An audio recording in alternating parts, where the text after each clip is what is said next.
Hey everyone, you're watching the Esperanza 243. You're watching my book reading project of The Westing Game, Part 13. Hey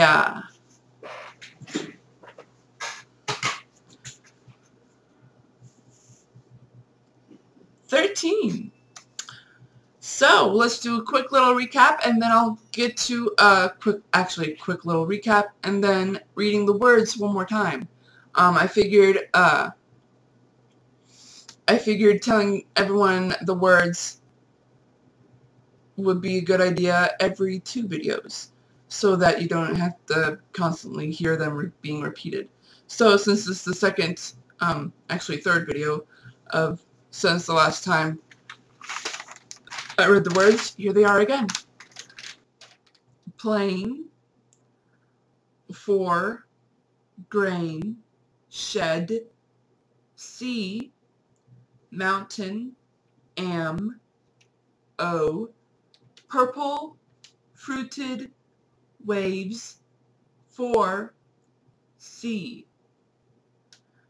His, n, on, to, the, for. Skies, am, shining, brother, good, hood, from, spacious, grace, king, queen. And then the recap, Turtle and Turtle and Flora were talking to each other while Flora braided Turtle's hair, And then Chris and Theo going down to the coffee shop for the meeting. And then we actually stopped on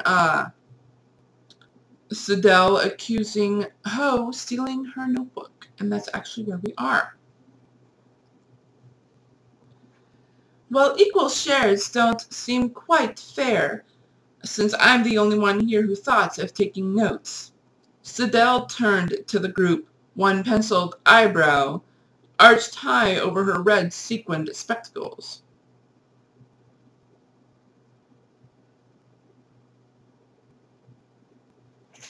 Her self-congratulatory pose was too much for Mr. Ho. Grunting loudly, he squeezed out of the booth and slapped the shorthand pad on the counter. "Thief!" the secretary shrieked, nearly toppling off the stool as she grabbed her notebook. "Thief!" "I did not steal your notebook," the indignant Ho explained. "I found it on a table in my restaurant this morning. You can believe me or not. I really don't care, because those notes you so selfishly dangled under our noses are completely worthless. My partner knows shorthand, and she says your shorthand is nothing but senseless scrawls. Gibberish." "Pure gibberish," Grace Wexler added. "Those are standard shorthand symbols, all right, but they don't translate into words." "Thief!" Sidel cried, now accusing Mrs. Wexler. "Thief! Larcenist! Felon!" "Don't, Sidel," Angela said softly, her eyes set on the D she was embroidering. "You wouldn't understand, Angela. You don't know what it's like to be—" Her voice broke. She paused, then lashed out at her enemies. All of them. "Who cares a fig about Sidel Pulaski? Nobody, that's who. I'm no fool, you know. I knew I couldn't trust any one of you. You can't read my shorthand because I wrote in polish." "Polish?" "Jeez, Sidel." And that's actually what Ellen wrote. "Polish? Question mark, exclamation point." Pretty funny.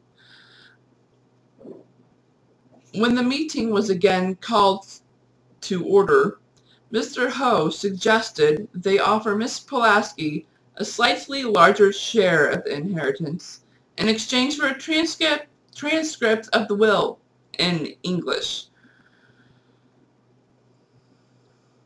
However, I repeat, neither my partner nor I stole the notes, and if anyone here suspects us of murder, forget it. We both have airtight alibis.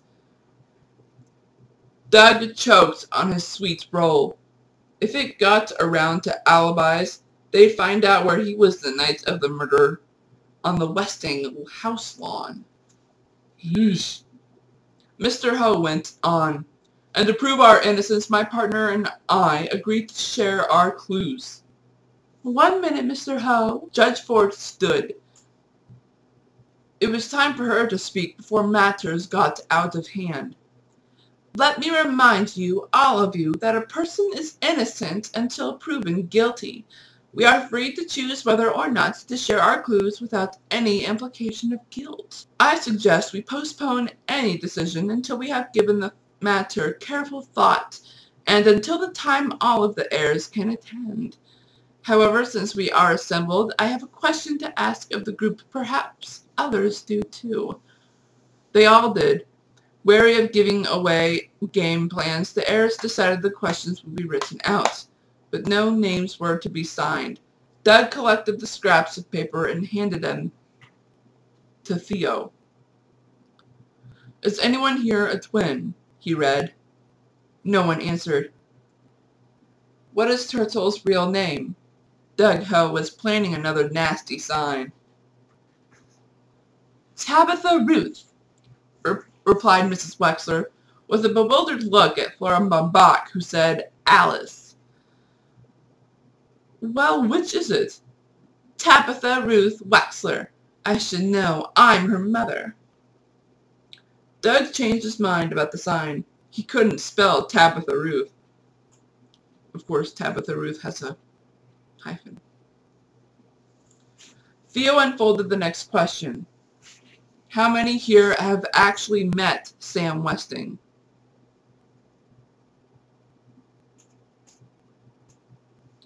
Grace Wexler raised her hand, raised it halfway, then lowered it again, torn between her claim as Sam Westing's relative and being accused of murder. Mr. Ho, an honest man, held up his hand and kept it up. He was the only one. Judge Ford did not think it necessary to respond to her own question. Well, of course, she meant Sam Westing. Theo recognized the sprawling handwriting of the next question. Who got kicked last week? Chris did not receive an answer. The meeting was adjourned due to panic. Holy cow! Chapter 12. The First Bomb. It was so sudden. The ear-splitting bangs, the screams, the confusion. Theo and Doug ran into the kitchen. Mrs. Theodorakis ran out. Her hair, her face, her apron were splattered with dark, dripping red. Blood! Sidel Pulaski cried, clutching her heart. Don't just sit there, Catherine Theodorakis shouted. Somebody call the fire department.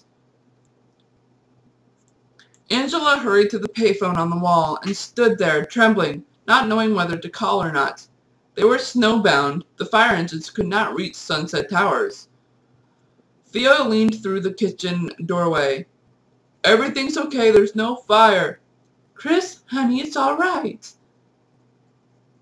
Mrs. Theodorakis said, kneeling before the wheelchair. It's all right. Chris, look, it's just tomato sauce. Tomato sauce! Mrs. Theodorakis was covered with tomato sauce, not blood. The curious heirs now piled into the kitchen, except for Sidel Pulaski, who slumped to the counter. She could have a heart attack, and no one would notice. Mr. Ho surveyed the scene, trying to conceal his delight. What a mess, he said. That row of cans must have exploded from the heat of the stove. The entire kitchen was splattered with tomato sauce and soaked in foam from the fire extinguisher. What a mess. George Theodorakis regarded him with suspicion. It was a bomb. Catherine Theodorakis thought so too. There was hissing, then bang, bang, sparks flying all over the kitchen. Red sparks, purple sparks. Cans of tomato sauce exploded, Doug Ho said, defending his father. The others agreed. Mrs. Theodorakis was understandably hysterical. A bomb? Ridiculous. Sam Westing certainly did not appear to have been killed by a bomb.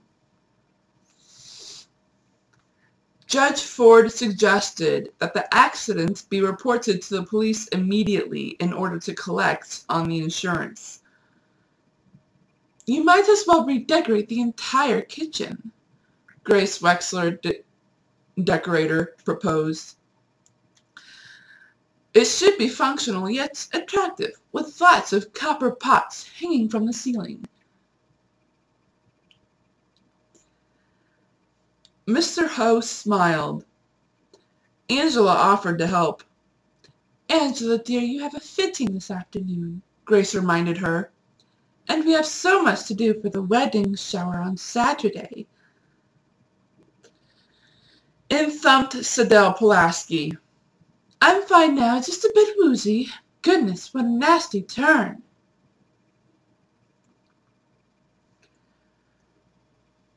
Having recovered from the nasty turn, Sadell Pulaski settled down to transcribing her shorthand to Polish, then from Polish to English. Startled by loud banging on her parchment door, she struck the wrong typewriter key. Open up! Recognizing the voice, Angela unbolted the door to a furious Turtle. All right, Angela, where is it? What? The newspaper you took from my desk. Angela carefully dug through the embroidery, personal items, and other paraphernalia in her tapestry bag and pulled out the newspaper folded to the Westing obituary. I'm sorry, Turtle. I would have asked for it, but you weren't around. You don't also happen to have my Mickey Mouse clock in there too, do you? Turtle softened on seeing her sister's hurt expression. I'm only kidding. You left your engagement ring on the sink again. Better go get it before somebody steals that too. Oh, I wouldn't worry about anyone stealing Ansel's ring, Sadell Pulaski remarked. No mother would stoop that low. What if it's not a mother? Hello? The thought of Grace being the burglar was so funny to Turtle, she plopped down on the sofa and rolled about in laughter. It felt good to laugh. The stock market had fallen 5 points today. Angela, please tell your sister to get her dirty shoes off my couch. Tell her to sit up and act like a lady. Turtle rose with a tongue click very much like her mother's, but she was not about to leave without striking back. Arms folded, she leaned against the wall and let them have it. Mom thinks Angela was the one who stole the shorthand notebook. That got them. Look at those open mouths. Because Mom asked to see it, and Angela does everything she says. Anyone could have stolen my notebook. I didn't double lock my door that day. If Sadell couldn't trust her own partner, she was alone. All alone.